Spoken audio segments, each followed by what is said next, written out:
இங்க இப்ப ஒண்ணு இல்ல, நான் அங்க இவ்வளவு நேரத்துக்கு இங்க இருக்கணும், நான் இவ்வளவு நேரத்துக்கு இங்க இருக்கணும்ன்ற ஏற்கனவே பிறப்பட முடிவு பண்ணி வச்சுக்குது. அது தானாவே போகும். நான் போகணும் நம்ம போகவே முடியாது. 3-4 வருஷம் சென்னைக்கு போக முடியாது இருந்துச்சு.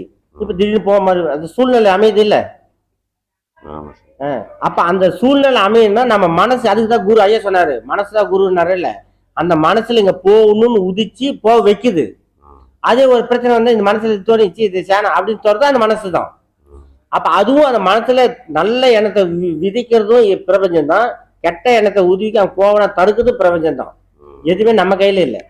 ஆனா நான் நினைச்சுதான் வந்தேன், நாம நினைச்சு எது பண்ண முடியும் சொல்லுங்க? ஒரு செயல் சொல்லுங்க. எந்த செயலுமே நான் செஞ்சேனாவே அது பொய் சாமி. அதுக்குதான் சொன்னாங்க அவனின்றி ஓர் அணுவும் அசையாதுன்னாங்க.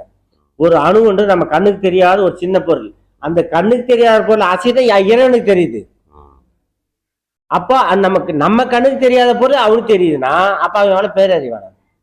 அப்ப நம்மளை எப்படி இயக்கி வைப்போம்?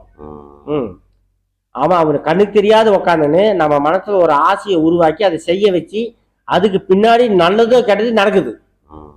ஒரு நல்ல செயல்னாலும் நடக்குது அதுதான், ஒரு கெட்ட செயல்னாலும் நடக்குது அதுதான். அப்புறம் என்ன பண்ண முடியும் சொல்லுங்க? எல்லாம் இறைவன்